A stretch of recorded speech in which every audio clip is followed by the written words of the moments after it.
Shout out to Catch Pawd. 1 second. A good defensive play for Montana State. Touchdown, Tommy Milan is electrifying. Welcome to the Cats Pod. What's up, Podcats? We are back at it again, Week 7 Pick'em Pod, with a very stressed out Eric Lauver, who's only paying half attention to the podcast right now, half attention to his Phillies, and it's really hard for me not to wear this hat during this podcast. So if you see me just throw this on, that means that Eric's losing. That's what that means. Don't appreciate that at all. I'm going to make sure that Dodgers logo stays in the podcast on this one, because I'm such a diehard Dodgers fan too. You know, I really pay attention, watch all 162. It's really my heart and soul. I definitely don't just kind of watch the playoffs. While you're joking, I do watch all 162, and I do watch all the playoffs, and the playoffs have not gone well for probably the best team of the regular season. Mm-hmm. And they lose their first two games at home is not a good feeling. I'm just going to say that. It's just not a good feeling. Just every year, same old. We're back at it again. Yeah, I mean, it's honestly, it's the life of the life of most of my sports teams. Aside from the Bobcats, I just don't have very good sports team luck. Yeah. So, but anyway, mm-hmm. I've been looking forward to talking about this Bobcat game for a long time now. Yeah. This was one of the funnest games I've watched in a while, because it was kind of stressful in the first quarter. There were some bumps in there, some mental miscues. You know, I thought the reffing was atrocious there at the beginning. Yeah. And then all of a sudden, the defense just clamped down, and the team as a whole just never looked back. Yeah. The offense just went off. And it was so weird because it reminded me so much of a lot of the games we saw last year, where there was a lot of slow starts. Even the national championship game last year, very slow start. And then all of a sudden the Bobcats would come at you with like 2 70-yard plays, and they were up 14-0. They would be flat, and then all of a sudden just a major play would happen. I mean, the thing, though, is this was one quarter. Yeah. This was, it was a slow start, but not like, some of the games last year, it kind of took till halftime for the team to really, really start clicking on all cylinders. This time it was 100% one quarter, and the rest of the time they were absolutely cruising, because that's what they were doing. They just cruised through that game. Mm-hmm. I mean, the offense was doing whatever they wanted, whenever they wanted. The defense gave up nothing. I feel like that's where we should start. Yeah. Because, they brought it up a bunch on the broadcast, and everybody sees all kinds of stuff constantly about just, the depth of the team. Mm-hmm. But they legitimately are, I don't know if it's exactly 22 guys they're playing on defense. Yeah. But it feels like it. I mean, they have such depth and they're such comfortability with their players that they're running basically two starting guys at every single position, which makes them impossible to gas out. And if they were going to gas out, it would have been at Northern Arizona. Yeah. It's just not going to happen. It's just the seemingly random blitz packages too, where they just out of nowhere, you've got a very fresh like Zach Cruz that comes onto the field. What are you going to do about that? Completely fresh, haven't even hit a snap, and then all of a sudden they're coming at a worn-out offensive lineman. You can't expect that guy to actually block him. It's diabolical. The scheming. Yeah. The scheming is diabolical. And once again, they made what is a very decent to above average quarterback look very, very not good. they had him frustrated. I mean, he was harassed. I mean, how many times did we see him getting drugged down and he just happens to just flick the ball off to the side? Yeah. I mean, there was, he didn't get called for a grounding very, very often, but there was maybe a few instances where he could have been called. But I mean, you said it perfect. I mean, that was in the FCS an above average quarterback, one of the better ones. A lot of people were praising him going into this game as one of the better quarterbacks, and the Cats just made him look silly. I mean, it reminds me very closely to Dante Chachere last year.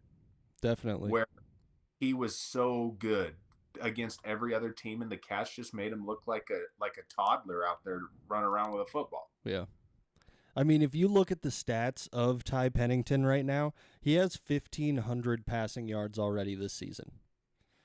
I believe he's leading the Big Sky in pass yards. And he did not look good.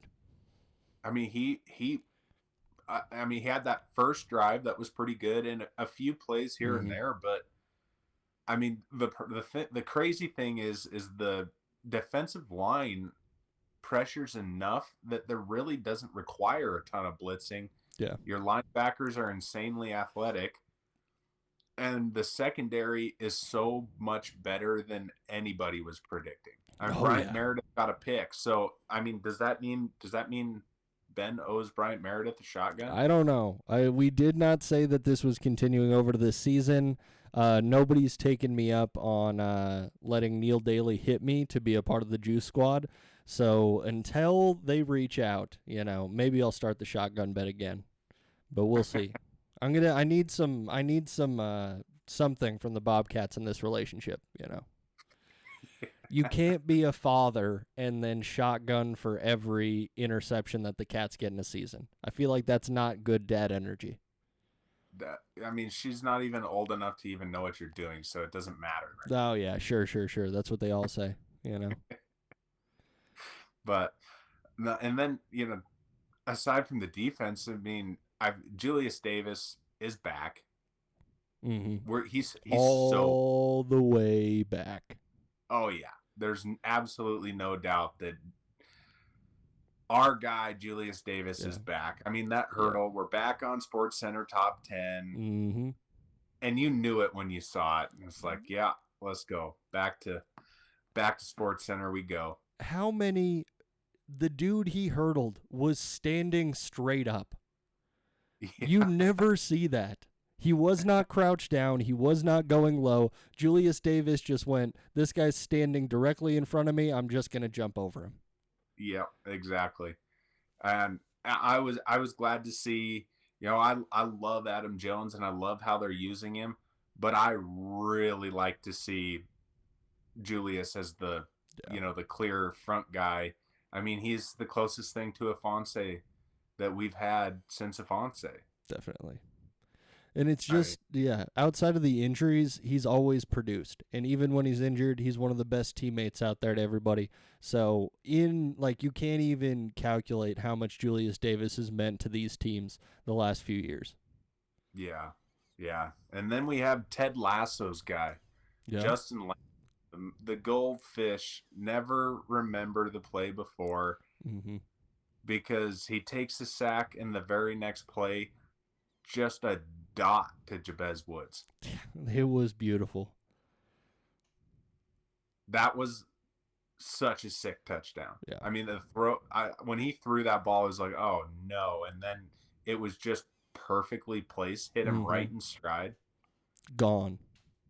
Instantly gone. I think Lamson opened some eyes here. Yeah. I really do. Mm-hmm. I mean, I think he's going to finally get the respect that he deserves from everybody. And if he doesn't, he deserves it. Oh, yeah. He really. Yeah. He's making more and more impressive plays every single week. His consistency is extremely impressive. In this game, he didn't even throw that many passes. Threw 19 passes and had 213 for 2 touchdowns. He threw the ball less than half as many times as Ty Pennington and produced a better stat line. Yeah. Yeah. I mean, the decision making is, you know, the decision making is exactly what we want to see. Mm-hmm. The arm talent is getting better every week, and the chemistry is there. Yeah. Like, I really think that I think this game. I think this game showed them a lot to showed a lot to themselves of the fact that Northern Arizona's always been a bugaboo. Mm-hmm. Always. It doesn't matter what team goes there. It's always hard to play there, and they just went in there and absolutely dog walked them. Yeah. They did not struggle with them at all, except for the first quarter. Except for the first quarter. They 25% struggled with them. And then after that, they 75% dominated them. So, you know. Exactly. No, I don't know, man. Maybe the best part was Taco's punt return. I mean, it's hard not to, like, that is the best question of this game, is what is actually the best highlight from this game? Because you have the Julius Davis hurdle, you have the Taco punt return, and you have some very electric pass plays that happened, especially the one you already mentioned to Jabez Woods. And Jabez Woods looked awesome in this game. I mean, 3 catches for 100 yards doesn't even take much. You're averaging 33.3 yards per catch in a game. That's stupid Madden numbers. Yeah. No, I mean, that Taco punt return was a thing of beauty, though. I mean, he read that thing perfect. The team set it up perfect. And I love hearing Marcus get his name praised on the broadcast. That's pretty cool. I like hearing that. Yeah. It takes so much to set up for Taco to do that. What Taco's doing is amazing out there, but it takes a lot to set up those kind of punt returns, and it takes a lot of people blocking and doing their jobs outside of just Taco. So that our boy Marcus is setting that up perfectly.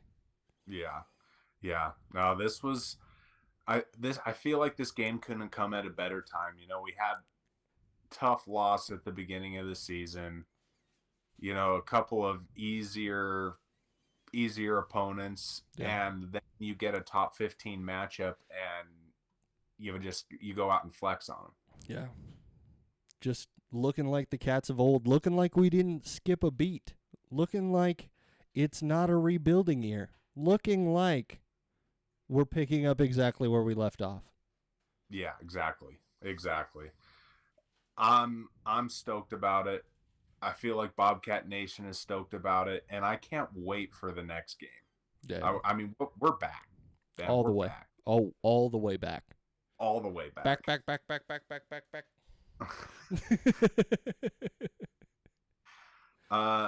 The rest of the week was pretty ho-hum. Yeah. Wouldn't you say?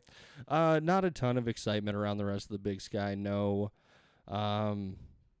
And I feel like we kind of knew that going into this week. We kind of hemmed and hawed over the games that were going to be played. The one question I have for you from these games is Cal Poly earning some respect, even though they didn't beat UC Davis this week? Just so everybody knows, if you haven't looked at the score already, UC Davis won 34-27 against Cal Poly. This is a week after Cal Poly beat Sacramento State, and they're playing a very close game with UC Davis, which is, I believe, near a top 10 team, if not a top 10 team in the FCS. I think Davis is 6 or 7. Yeah, that sounds right. But I don't know, man. Like, it's tough to really put your finger on a pulse of what exactly Cal Poly is, because it's it's Cal Poly. They don't have a ton, and they played 2 teams that have a ton of building going on. Yeah. UC Davis lost the heart and soul of their team, and they are talented, but I mean, I don't know. I mean, I am gonna say Cal Poly's probably better than I thought they were, for sure. But until I see them beat, a team that kind of has things going for them, not saying UC Davis doesn't, it's just going to be hard for me to believe. That's all. I'm just saying, at what point are you gonna just give them a little bit of respect? Because I feel like they've earned it at this point. I know UC Davis is rebuilding, but UC Davis has looked like a very good team in the early season, and they definitely earned that top 10 spot in the FCS. So I'm like, how many times is Cal Poly a surprise versus should we start expecting this week to week from Cal Poly? That's where I'm at with it. I'm thinking a little bit higher of the Mustangs, and I'm not saying that they're going to make a move and be in the top half of the Big Sky or something like that, but they reminded me a lot of the way Idaho State was playing last year. Yeah, I would agree with that. I mean, I think that's a fair appraisal of what Cal Poly probably is this year. I mean, beating Sac State and taking UC Davis to the wire, it's just, they've been bad for so long. It's just hard to believe that they could string some wins together. Yeah. It's hard to buy into it, especially, I mean, we started it off talking about my terrible fandom of teams minus the Bobcats. Yeah. That is what my teams are like. Mm-hmm. The Cal Polys of the world. They're just bad all the time. Yeah. And when they do good, you just don't believe. You don't believe. Just never believe because you're so used to losing. Yeah. That's Cal Poly. How upside down is the world where I am legitimately considering teams like Northern Colorado and Cal Poly might be actually decent? Well, let's not get ahead of ourselves in Northern Colorado yet. I'm just saying, they've won more games this year than they have in the last 3 seasons, I'm pretty sure. So they're playing way ahead of their own schedule, and it just feels like the world outside of Montana, as far as the Big Sky goes, is completely turned on its head, and I have no idea who's good, who's bad, and what's north, what's south. I am just out of it. I mean, let me put it this way. I just believe more that UC Davis is still putting the pieces together than the fact that Cal Poly might be decent. Okay. Saying UC Davis is going to get a lot better throughout the season, and this is the best that Cal Poly will probably be. That's probably safe. Yeah. That's how I feel about it. Next up, the Toilet Bowl of Portland State, Eastern Washington. That's a rough game. Look who got their dub this year, though. Eastern Washington, they've been getting pummeled by everybody. The Cats embarrassed them badly. And then they get to pull out a win against Portland State. Good for you guys. Good for you guys. Little golf clap for that one. What does that say about Portland State? It says a lot of bad things about Portland State. Looking at 0-6 right now. And I can't remember all the teams they played in the early season, but I'm sure they played some tough teams. And they may be the new Northern Colorado. I may have to switch. Yeah, man, I don't know. I don't know who they play going on the rest of the season, but I'm going to guess that it's going to be a long one for Portland State. They may be the new Northern Colorado. Okay, I got to look at their schedule now. I got to check it out. I mean, Eastern Washington, we absolutely destroy them. Mm-hmm. And they put it to Eastern Washington, or to Portland State. So, I mean, I can't believe Portland State gets a win this year. I'll be totally honest with you. Okay, so Portland State the rest of the season. They got Weber State, Idaho, Cal Poly, Sac State, Loss. Montana, Loss. Northern Colorado. Loss. Yeah, they're going defeated. But do they? Is it actually an interesting game when they play against Cal Poly or Northern Colorado, or are those teams that are automatic wins for them? That's why I'm saying that Cal Poly has moved up in the world, because we would never consider them an automatic win against anybody. Yeah, previous years, they've definitely moved up a little bit. Portland State is the new. Are you gonna be a Viking fan now? Are you gonna dump the Bears and jump on the Viking train? Depends on how much they win. If they keep winning games, I'm gonna have to jump ship soon. All right. The fact that we spent 5 minutes talking about Portland State and Yeah, Eastern way Washington. too much time. Way too Not much good. time. I'm sorry. If I'm sorry. anybody is still listening, we are going to talk about the Grizzly game. I'm getting now. so distracted today. That's my bad. That's me. That's me. Quite the game down there in Pocatello. Yeah, definitely an exciting game. I think this one kind of brought the Grizz fans back down to earth a little bit. Yeah. They were riding high last weekend. They had gotten their big win against Idaho. I was hearing a lot of stuff about how the big three for Montana was the same as the Dallas Cowboys in the 90s and stuff like that. This is just this type of things you hear from Grizz fans when they're on a high. But then they came back down to earth. Idaho State has looked up and down throughout the season. Definitely has not impressed us the way they were last year. And Montana legitimately struggled with them, but they're still pulling out wins, which scares me. You know, Montana struggled with just a decent team. Idaho State's defense is terrible. Mm-hmm. That's a fact.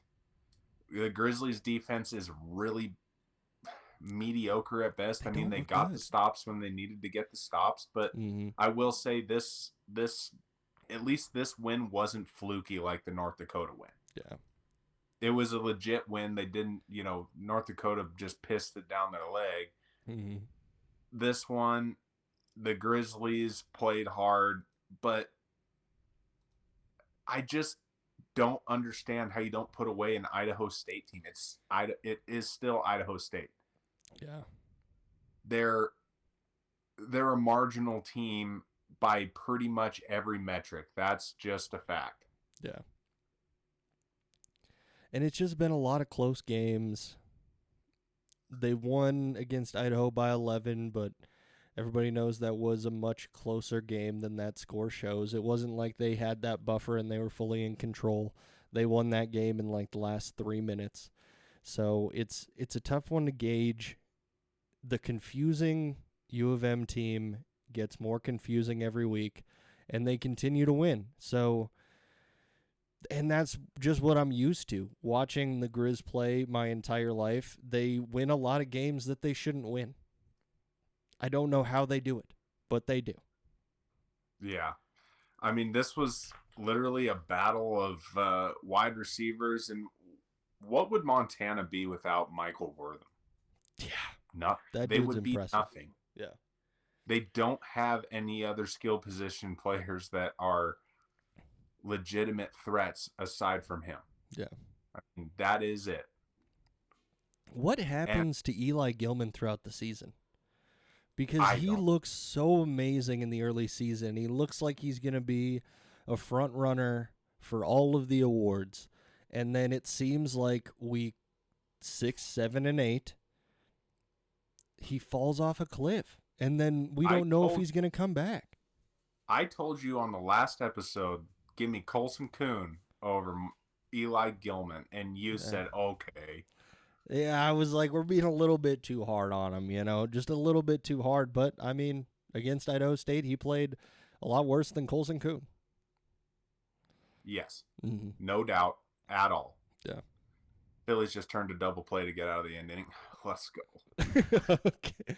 Half here, Lovers, half here, half in Philadelphia, or is this game in L.A.? I'm not sure. You're such a big Dodgers fan. You don't even know where this game is. Nah, no idea. Real fans know that the team is always in here. It doesn't matter the location where the game's at. They're in my heart right now.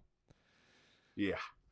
But anyway, back to the Grizzly game. I mean, they were just chucking the ball all over the field. Neither defense could stop anybody. Idaho State probably ran the ball a bit better. It wasn't a ton better. No. Eli Gilman was essentially a non-factor. They just tried to force the ball to him constantly. Mm-hmm. The Grizzlies have to play better if they wanted. I mean, they just do. Yeah. You can't give up that many points and then play good teams. I mean, that Grizzly team gets spanked by a Dakota State. Definitely. That Grizzly team loses to the Cats in Missoula. Mm-hmm. I mean, We'll see. That's one we will actually get to see for sure. Yes. Yeah. Not in person, though. Not in person. Probably not. I will never go back to Missoula to watch another Cat Grizz game. It's not that we're not legally allowed to go to Missoula for some incidents, It's just that it can't than 2018 Miracle in Missoula. Yeah. I can't risk that. Can't risk it. Can't ruin that memory. Yeah. Yeah. So I don't know. It was a fun game to watch, no doubt. Exciting, lots happening, but it's just not really it's just not a sustainable thing. I mean, you have to be able to beat people without just a shootout and just hoping you're the last one standing. When you're nearly losing games week after week just based on odds and probabilities, they're going to drop one at one point if they keep playing this way. Maybe two. We'll see. Here's a question for you. So the Cats take their bye next, not this weekend, but the following week, right? Mm-hmm. It seems like the perfect time for a bye, right? It's like right in the middle of the season. Yep. Right when you guys really could probably use a little bit of a break, a little bit of a get right week. I feel like the Grizz not having their bye week at all in season is a gigantic mistake. It definitely could be. It's a big risk that you're taking because that bye week in the middle of the season can help out so much with injuries and wear and tear throughout the season. So if you can be very lucky and you don't get injured, you just keep momentum. But if you have any kinds of bumps and bruises, you don't have any kind of break to deal with that. And you don't have any kind of buffer zone. You just have to deal with it and move on.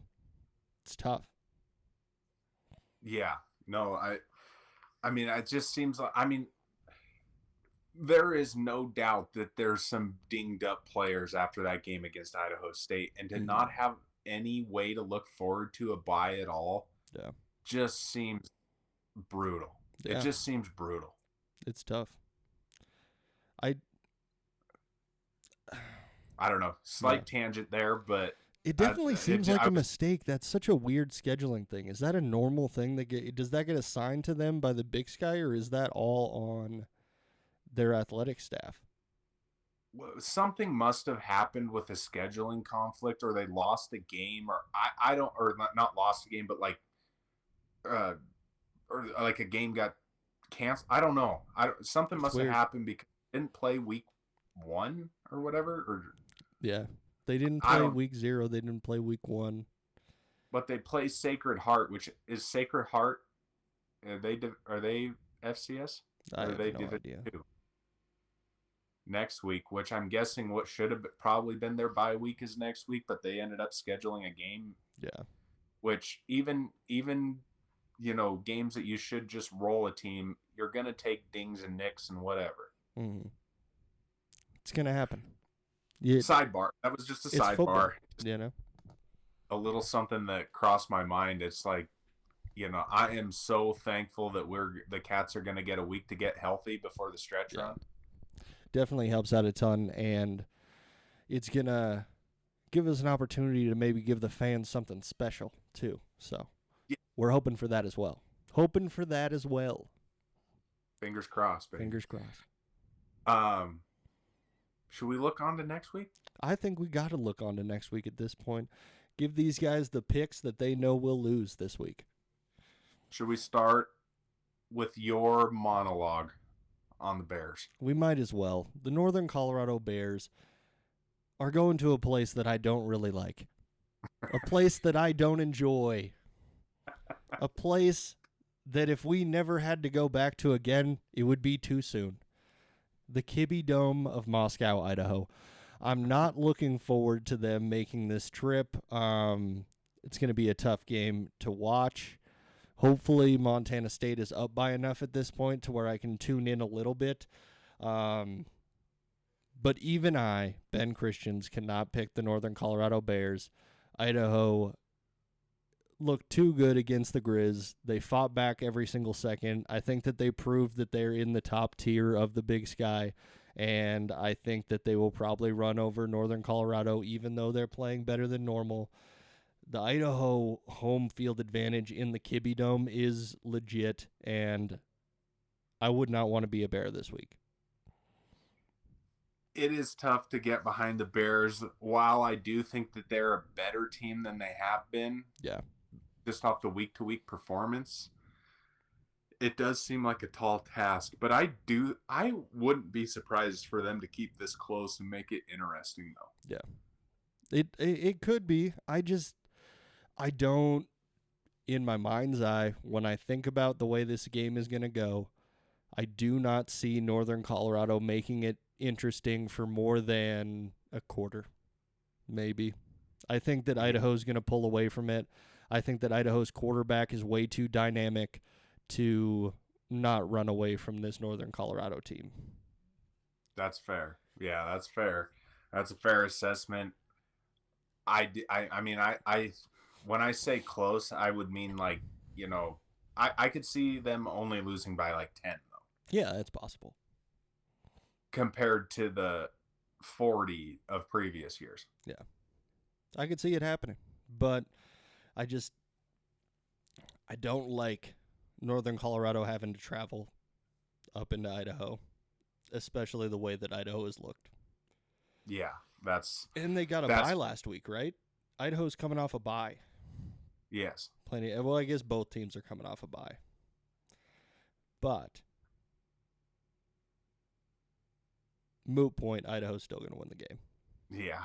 Yeah, I would agree with you. I just for you, Ben, I want it to stay close. Mm-hmm. Want it to stay close. Maybe it'll make it interesting.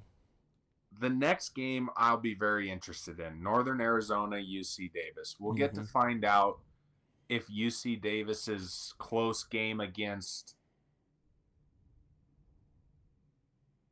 Oh, my gosh. What just happened? Oh, Schwarber just got picked off the base pads. Oh, my gosh. So bad. Sorry, everyone. Northern Arizona, UC Davis. We'll find out if UC Davis is, that game against Cal Poly was flukish or whatever. Northern Arizona's a fairly good team against teams that aren't called the Montana State Bobcats. I think this would be a good one, though. I think this could be high scoring. Mm-hmm. Ty Pennington has showed that he's a very good quarterback. UC Davis has been playing pretty good football all season, has not lost the game. They've won every game they're supposed to win. They're moving up in the rankings. Last week's game was not super impressive as a scoreline, which makes this game much more interesting. If UC Davis blows out Cal Poly and they look like they're definitively in the top tier of the Big Sky, I don't think we would be as excited for this game. But because of their score against Cal Poly, they look like Northern Arizona's a good matchup. Yeah, I still like UC Davis quite a bit more in this one than Northern Arizona, just because I mean, they are UC Davis and they're good. Yeah. It seems like pretty much every year. So Yeah, I do feel like they're going to figure out a way to get it done. Yeah. Personally. The coaching staff at UC Davis is just too good for them to lose games like this. I think that UC Davis will definitely win this game. I think it's going to be close. I think it's going to be interesting. But I think UC Davis, because of their coaching staff and the culture they've started to build there, pulls off games like this. Yeah, I 100% agree with that. The coach they have is phenomenal. They have pretty dynamic players. Mm-hmm. I definitely believe that UC Davis will figure out a way to beat Northern Arizona, but I fully expect Northern Arizona to kind of go back to, what they were before the Bobcats, because I do think it takes a fairly dynamic team to do what the Cats did to Northern Arizona. I don't think UC Davis is quite there. Mm-hmm. Yeah, I could see it. Sticking with the Aggies. Yeah. Next up, we have Sac State, Weber State. And do you know who I'm picking in this one? I have no idea, Eric. I think this really could go either way for you. I know you have a lot of love in your heart for both of these teams. So it's really, I know it's really tough for you to pick this week, but I'll let you go for it. The Enigma versus the garbage can. That is Sac State. Now, using your brain would tell you that Sac State should win this game, right? Yeah. That's what your brain would say. Maybe. I don't think my But brain my says heart that tells me this something year. different. I don't think my brain says it, my heart says it, or anything. I don't think any part of me. Because Weber State is going to win this. Yeah. I would hope so. If Weber State loses There's to no Sac doubt State, Weber then State gets it.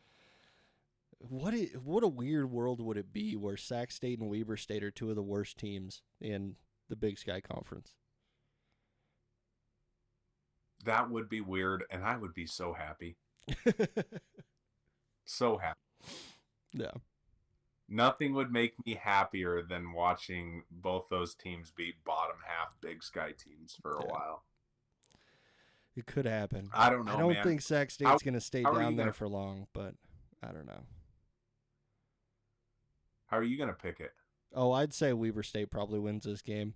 I think they've had more impressive games throughout the early season, and Sac State just seems way too disjointed, and I can't figure out if they are going to figure it out. But then my brain also goes, maybe Cal Poly is pretty decent. So Sac State's loss isn't that bad. But I really see Weber State winning this game, and we might be coming back next week being like, Sac State, we have no idea what you are. You just blew out Weber State. I could also see a world where that happens. Yeah. Yeah, I could too. But I don't believe in them at all. You can't lose to Cal Poly. You just can't. You just can't. UC Davis didn't. They almost did. But you just can't do that. You just can't lose to them. UC Davis figured out a way to win. It's like the Grizzlies. They play in okay teams, but just figuring out a way to win. That's what UC Davis did that. Yeah. You just can't lose to Cal Poly. And I have zero faith in Sac State. I mean, they are coming off a bye. Maybe they got some things figured out because according to everybody and who's anybody, they have so much talent from that transfer portal. But it sure doesn't look like it when you're losing to teams like that. Yeah. It just doesn't. And who knows? They might be super talented, and they're just so disjointed because none of them have ever played together. But at a certain point, then we have to see them kind of turn around and develop throughout the season, which I don't think we've seen yet. We haven't seen them get that much better from week to week.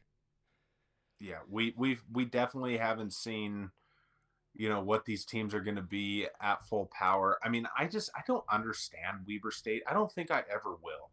Yeah. It just, they're a confusing program that does weird things and loses weird games and wins weirder games. I don't know. I'm going to pick them, and I'm going to hope they win because I refuse to pick Sac State after they lost to Cal Poly. It's just something you can't do. Mm-hmm. It is unforgivable, and that is why I would also pick Weber State in that game. Next up, we have Cal Poly going to Montana. Homecoming week in Missoula. Is Cal Poly good, Ben?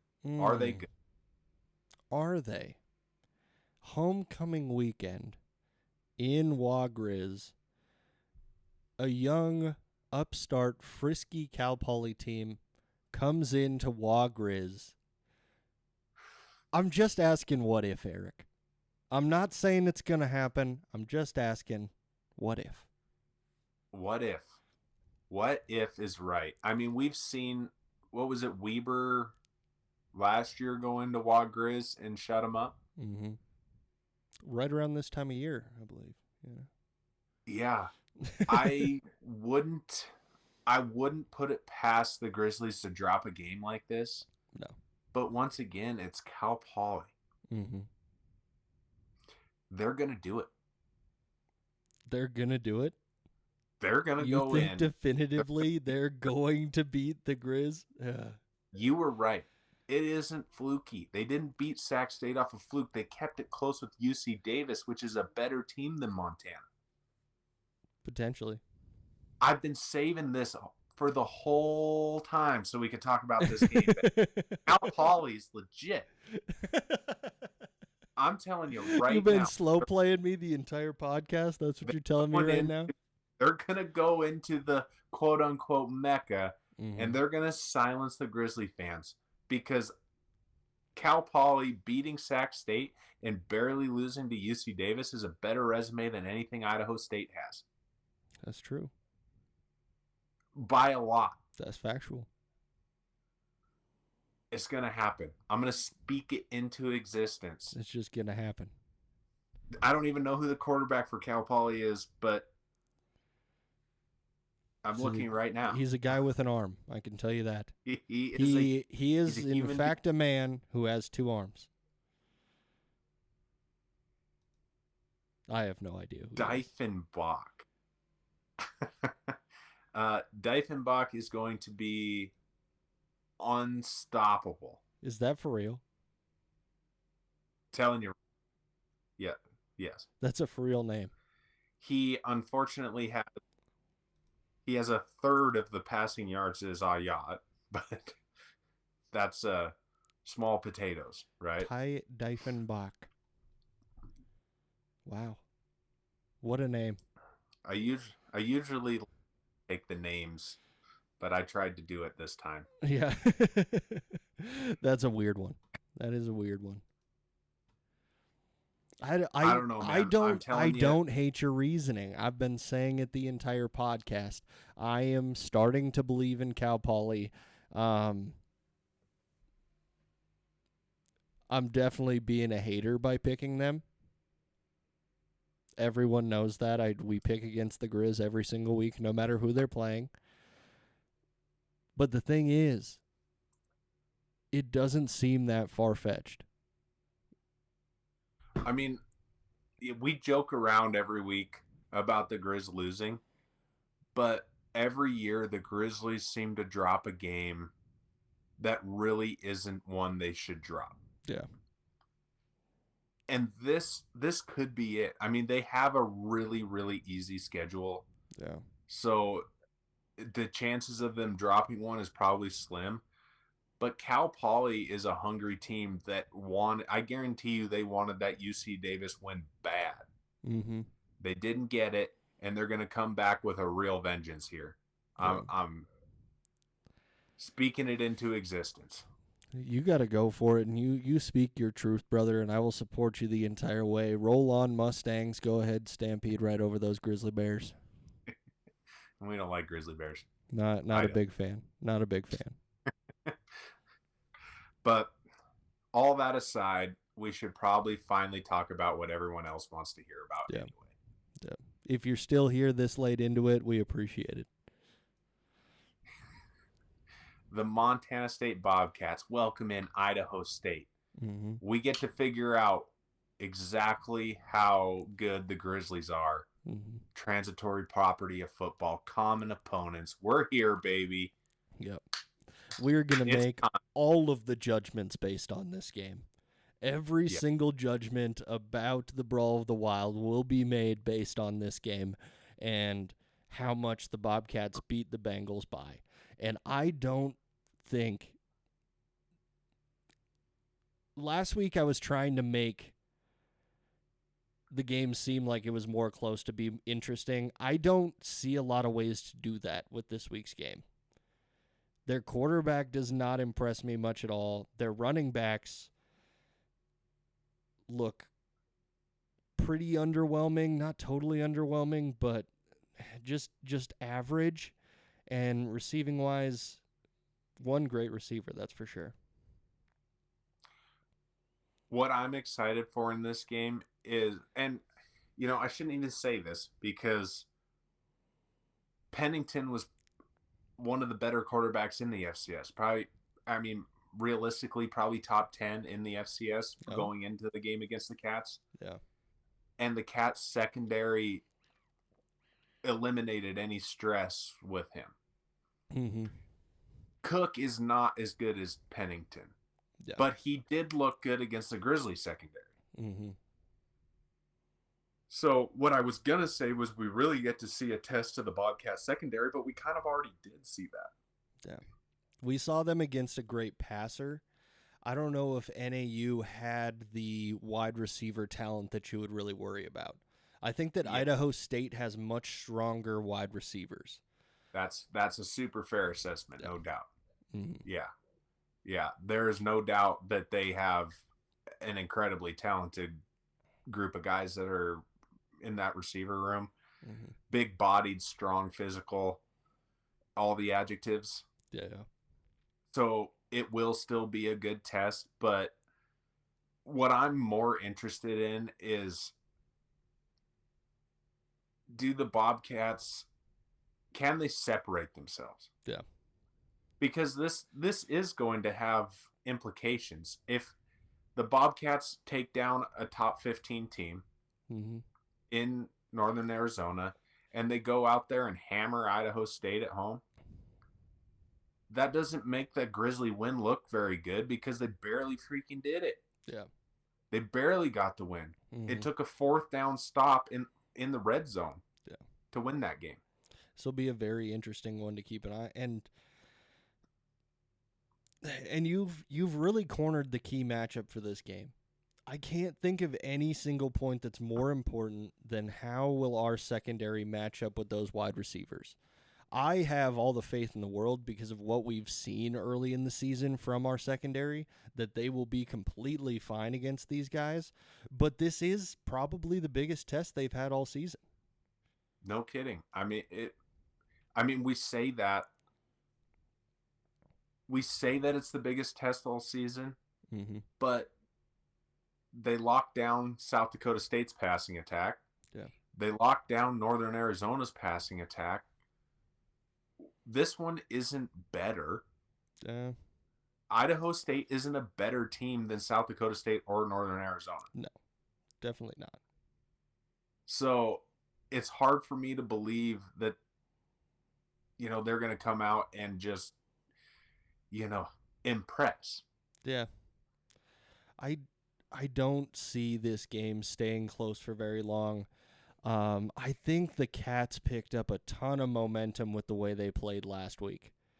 And I think that that's going to carry on through this week. And I think the Bengals are running into the Cats at probably the worst time possible. And I guarantee that the Phillies just scored a touchdown in their game. And I said that just to piss off Eric. But, A JT home run in the 8th inning. We ain't dead yet, boys. We ain't dead yet. There you go. Off Clayton Kershaw. That'll happen. That's what he does. That's what Clayton Kershaw does in the playoffs. He lets people hit home runs. Yeah. Sorry once again. It happens. It happens. I mean, it's just hard for me to envision a game where what the Bobcats have going on defense, that they could let up a bunch of points. Mm-hmm. I mean, they're playing in a way that doesn't allow them to get tired. Mm-hmm. Because we would have seen it at elevation. Mm-hmm. We would have seen it last week. They have such a strong team on defense. I just don't see it. I don't see a recipe for Idaho State to make this interesting. Ben, I'm going to keep talking. Look up the spread for me. For this game? Yeah. Yeah. I got to know what it is before I finish talking about him. I feel like Lamson is in his groove. I mean, nothing rattles him. Nothing rattles Lamson. No. Julius Davis is all the way back. Back. Adam Jones is maybe the most dynamic Bobcat that we have. And then there's Taco Dowler, Jabez Woods, Chris Long. All of them out there ready to catch a pass. I mean, it's hard for me to envision these guys taking a step back here at all against them. How do you feel? I feel very good about the Bobcats in this one. I think they are going to keep that momentum. The biggest struggle I'm having is that every single website is showing the Montana game from last week against Idaho State as far as betting lines go, and they haven't updated for this week. Oh, nice. Because Typical there's Montana. no way that the spread is -1. That's what I'm seeing on one website. But there's absolutely no way that is a fact. Unlikely. Yeah. I mean, I would probably take. I mean, I tried to hammer the spread. I don't live anywhere close to a freaking sports bet last week for the Bobcats. This week, I would be extremely interested in what it is and probably take it no matter what. Yeah. Unless it's something really, really egregious. Yeah. If I was going to lay a spread down onto this game, I would probably put it at about 17 points. I'd be comfortable with that. Yeah. I think that's a fair spread. Yeah, I would be comfortable with that. I think what it all comes down to is, like, I've been thinking about this for a little while. I'm kind of wondering if teams aren't having to completely rethink how they go in to play the Bobcats. Yeah. I found the spread. Apologies that it took me so long. It is 18.5 points. 18.5. I still like that. Mm-hmm. I still like that. You know, we beat Northern Arizona, who's a far superior team, by 24. Yeah. So 17, or 18.5 seems safe. Yeah. Safe one. And it's maybe a little lower than I expected, I guess. Mm-hmm. But I guess I'm overly confident. I always am. Yeah. The over 52.5, I might hammer that over. I can see that. I might go all in on that over. I could see that. I like the spread a little bit more. Yeah. But I could definitely see the over hitting. And if you know me and you know my betting habits, it will probably be the spread and the over. Usually is. It's always got to. Life's too short to bet unders. I think, but what I was saying was, I think the biggest thing, insurance runs, baby. The biggest thing for me is these teams are having to rethink how they play the Bobcats. Mm-hmm. It's not it's not the typical run. It's both. Yeah. And they're successful at doing both. Mm-hmm. They can, they're able to throw the ball with, ease, kind of. Mm-hmm. They're able to run the ball. Julius Davis is doing his thing. I don't think people are quite understanding how to play the Bobcats anymore because it just has not been the same. And that's got to be some Pete Starbuck right there. He's been doing a great job of completely revamping what this offense is doing. I don't know what's going. Okay, Barber. There you go. For everyone who wanted I told you I was going to just put a ticker on the podcast so that the fans could pay attention to it live and they would see what was happening in the game as you were reacting. But Eric was like, I don't want that. What if they lose? Like, they're still going to know either way. It's not like you're not going to react. It's like, yeah, but me losing is not something anybody ever wants to listen to or be around. Yeah. Yet they come back week after week. Yeah. They come to this podcast, the only team that actually wins. Oh gosh. I think I'm getting a little too excited to be doing a podcast anymore. Yeah. Sometimes not that's dead, what it baby. is. Not dead. We're not dead. Far from dead.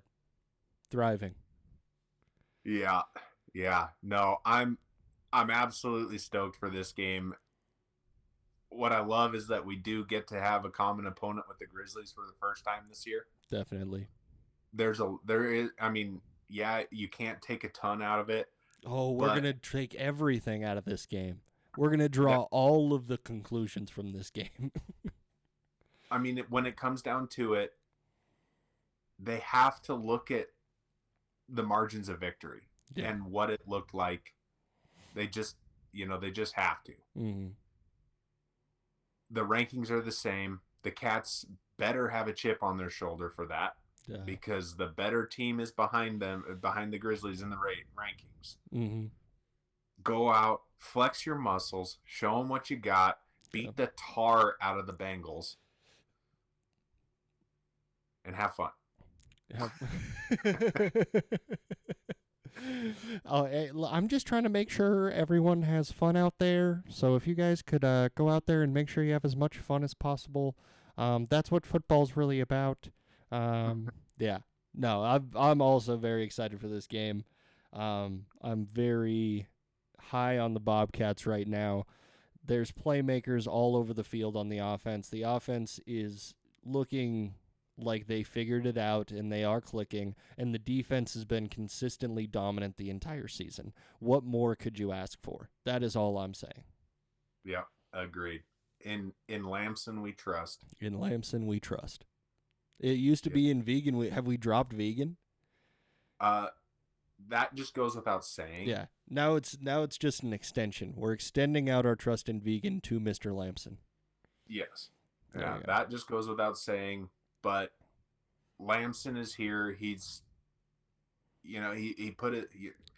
I was gonna say he put his money where his mouth is, but he doesn't say. He hasn't said anything. Yeah. He just is what we hoped he'd be. How about that? He really fits into like the mold of what a Bobcat player is these days. He just goes in, does the work. He doesn't really talk. He gets frustrated on the field and the sideline, and he might yell every once in a while, but it's just because he's like a crazy competitor. But we love that, and he never crosses the line. Yep. I agree 100%, man. Mm-hmm. Good. It's a good time to be a Bobcat right now, and I can't wait for Saturday. Saturday. Hopefully we're having Taco Tuesday on a Saturday. Yeah. Tacos for everyone this Saturday. You got anything else you want to let the people know, Eric? I don't think so. No, I don't think so. And we are all good. Thank you guys for listening. Go ahead and rank this 5 stars wherever you're listening to us at. Go ahead and follow us on Spotify and Instagram at CatsPod. Follow us on YouTube at The CatsPod. And we will catch you guys on Saturday after another beautiful Catterday. Adios.